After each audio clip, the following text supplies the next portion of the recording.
Assalamualaikum warahmatullahi wabarakatuh. Salam sukses. Kali ini kita akan belajar tentang resep.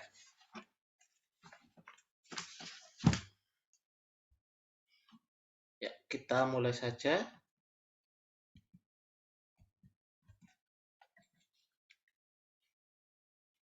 Ya, resep ya. Resep berdasarkan Permenkes tahun 2022. Ya, adalah permintaan tertulis dari dokter ya, dari dokter gigi, dokter hewan kepada apoteker pengelola apotek ya. Di sini kalau posisi apotek ya di apotek, di klinik ya ada apotekernya, kemudian di rumah sakit juga apoteker ya. Jadi ini tidak hanya sebatas pada apotek ya. Kalau di rumah sakit namanya instalasi farmasi atau bisa depo farmasi. Nah, ini untuk menyediakan dan menyerahkan obat bagi penderita sesuai peraturan perundang-undangan yang berlaku ya. Ini jadi sesuai dengan aturan perundangan.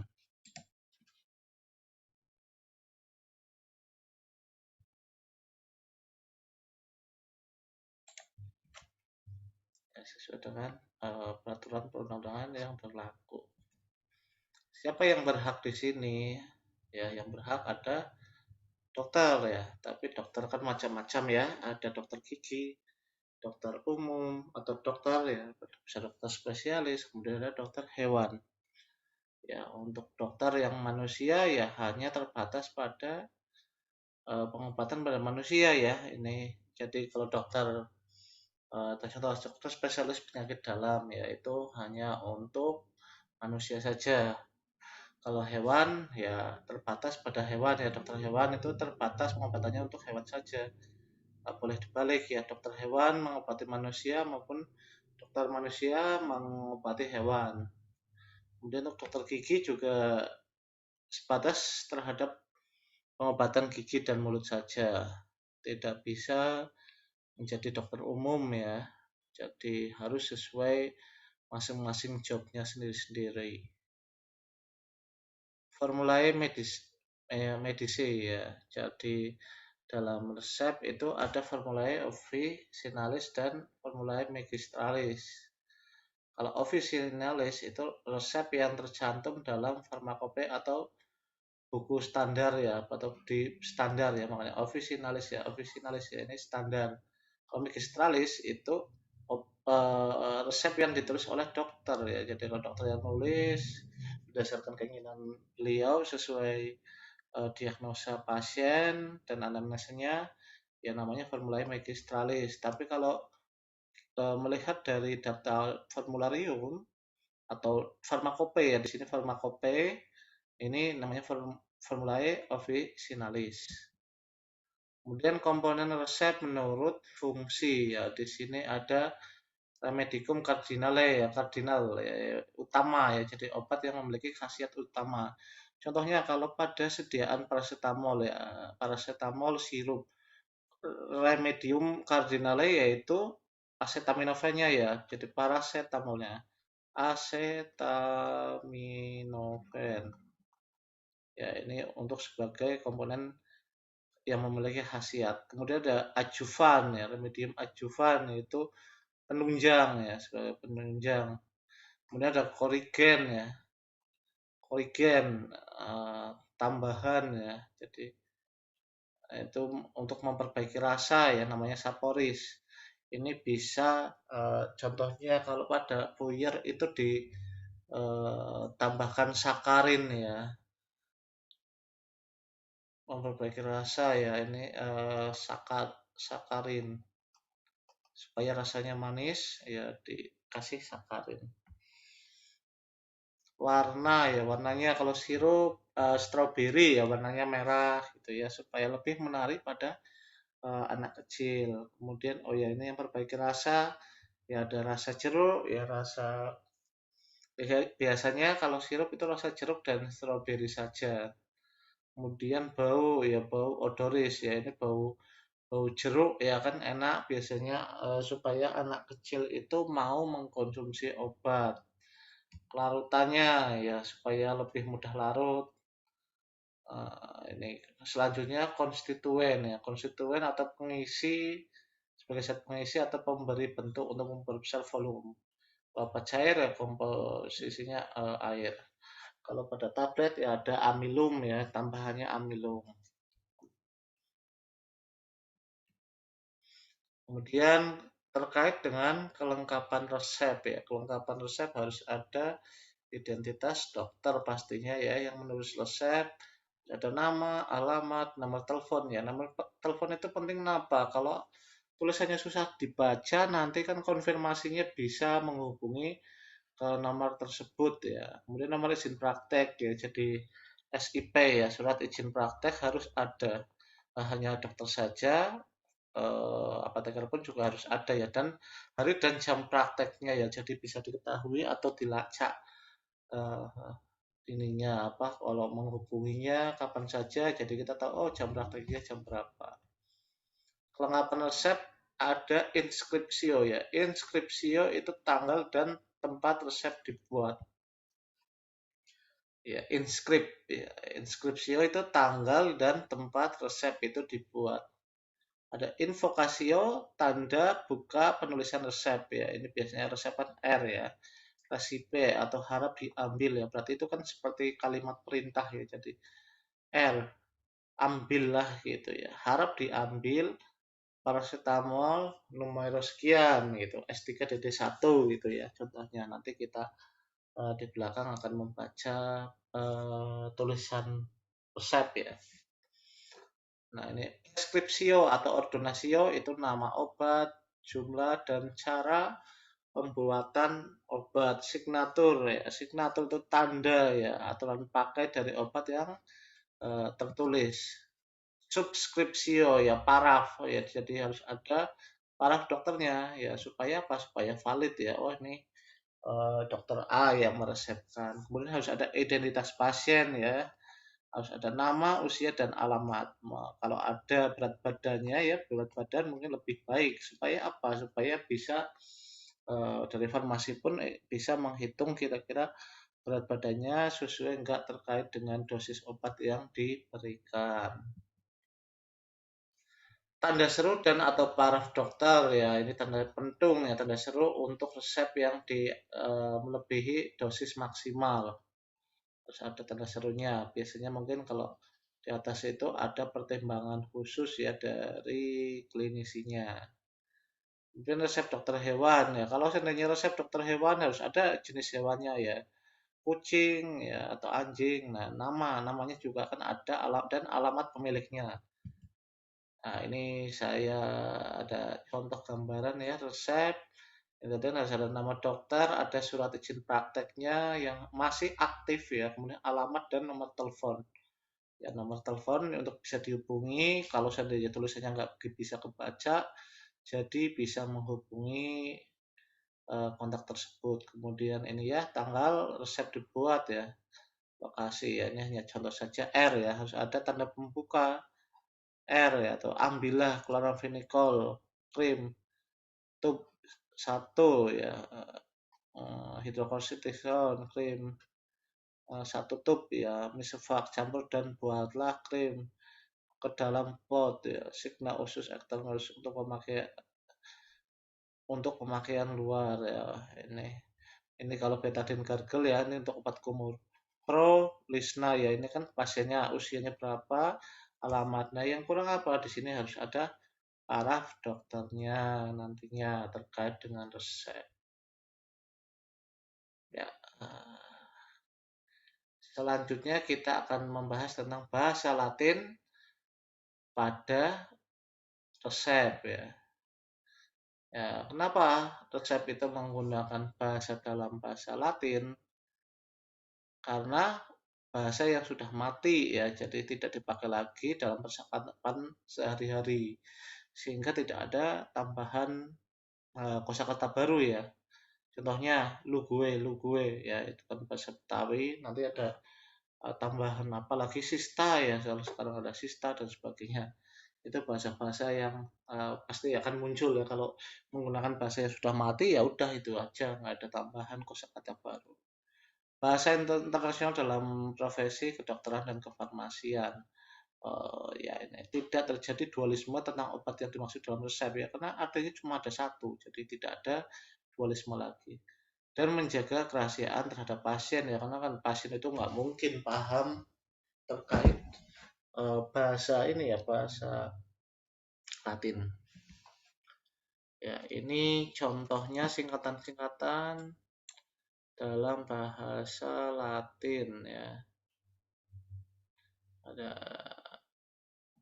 M ya, misefak ya, misatur ya, atau misefak ya, campur dan buatlah. Kalau misatur M ya, ini campur ya. F fak itu fiat, fian buat.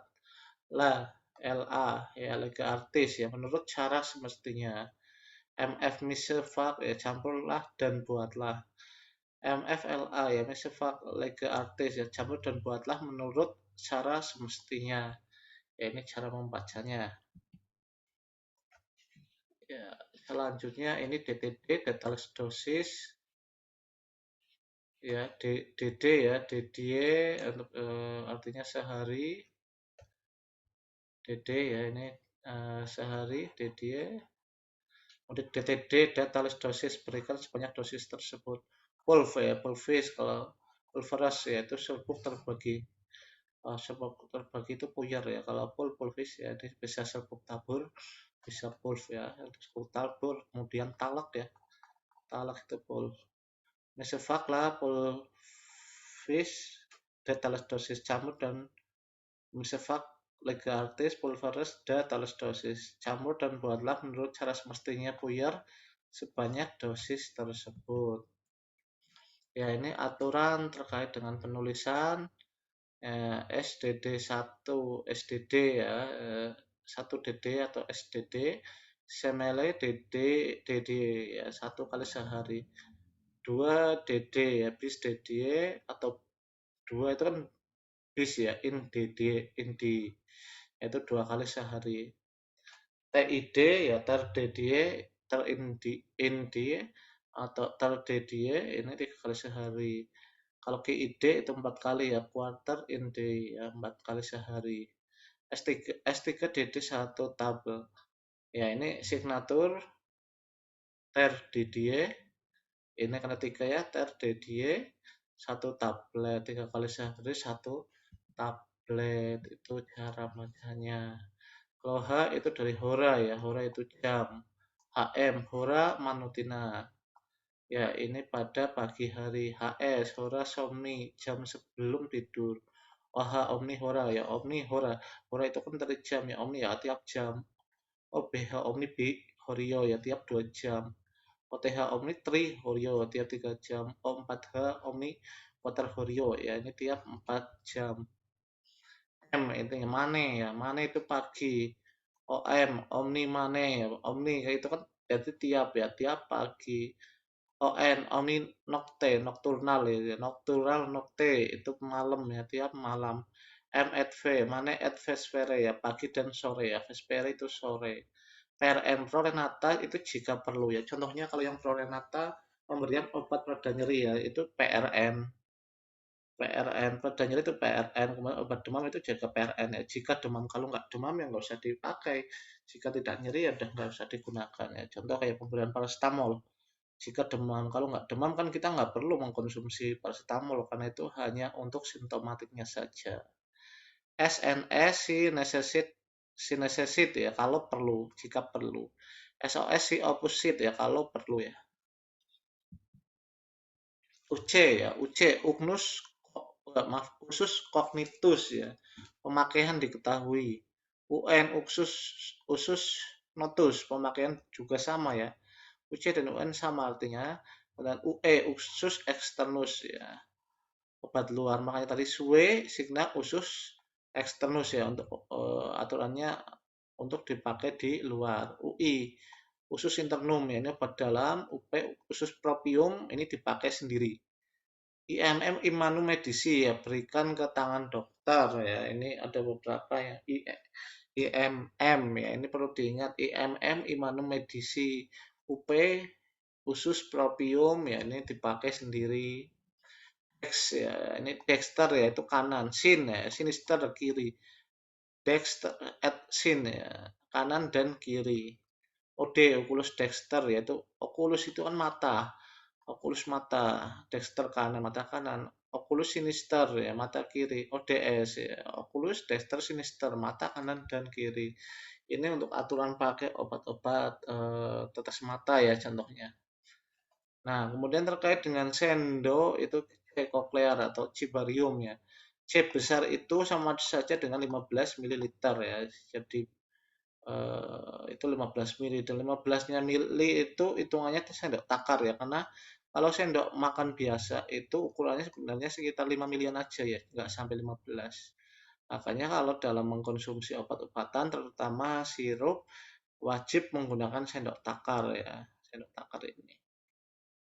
Atau ini sloki ya, sloki atau sendok takar yang ada takarannya berapa miligram ya. CP ya, cochlear pultis, ini sendok bubur ya, sendok bubur hanya 8 mili. CTH cochlear T ya, sendok teh 5 mili ya, 5 mili padahal biasanya sendok ini ya 5 mili. Kisarannya segitu.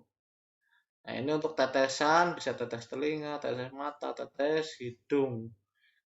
Istilahnya itu GTT ya, kutai atau tetes, kutai et eur. Kutai et auris ya, maksudnya tetes obat tetes telinga ya. GTT auriculae auricularis ya, obat tetes telinga. Ini GTT aurik atau et aur ya. GTT nasal, kutai nasal itu obat tetes hidung. GTT optalmik, kutai optalmik ya. Ini optalmik berarti mata, obat tetes mata. Selanjutnya terkait dengan penandaan pada resep ya, ada resep yang memerlukan penanganan segera. Ini sering sekali ya untuk di rumah sakit, kadang obat-obatan yang tidak segera tetapi bilangnya segera ya. Padahal untuk obat-obat yang segera atau salah satunya contohnya Cito itu kalau seandainya jauh dari farmasi mungkin kalau di rumah sakit itu tiap ruangan itu kan ada troli emergency ya, namanya emergency kan digunakan untuk emergency untuk yang segera. Ya ini bisa diambil segera, tapi kadang minta juga ke farmasi ya, padahal di trolinya ada. Yaitu kadang-kadang ya. Ya, ini tanda PIM ya, Periculum in mora berbahaya bila ditunda, ini berarti harus segera diberikan, jangan kalau ditunda itu sangat berbahaya. Urgen itu penting, statin ya penting, artinya sama sito itu segera. Ini terkait pada resep ya, ini pada resep ini ya sito ya, segera. Ya, tapi kalau semua resepnya sito sito sito semua ya sama aja bohong ya, ini tetap di layani seperti biasa karena semuanya segera sih, nggak ada yang diprioritaskan ya karena sama-sama segera. Resep yang dapat diulang ya, bila dokter ingin resepnya diulang ya, ini harus ada tulisan iter ya, iterati ya, atau iter, iter 3 kali, iter 3 kali berarti diulangnya 3 kali ya, satu yang asli ditambah 3 kali ulangan, jadi total ada 4 resep. Ya contoh sih gini ya, iter 2 kali berarti yang pertama adalah dead oric ya, dead oric ya sesuai dengan resep aslinya, kemudian iter 1 kali, 1 kali, kemudian ada iter 2 kali ya, jadi ada 3 macam kopi resep ya. Kemudian ada yang tidak dapat diulang nih, ini harus NI atau NI. Contohnya apa saja ya, kalau narkotik ya itu kan nggak bisa narkotik, psikotropik ya ini harus dengan resep ya, tidak boleh diulang. Nah iter ya tidak diulang.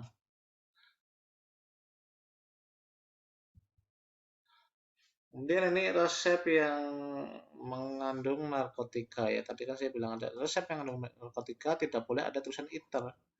Ya di atas tidak boleh iter. Iter itu nggak boleh sama sekali. Kemudian tidak boleh MI ya untuk dipakai sendiri ya. Nanti apa mau dipakai sama dokter kan ini tanda tanya ya. Apakah dokter itu sebagai pasien padahal dia yang nulis itu kan nggak boleh ya MIHIPSI.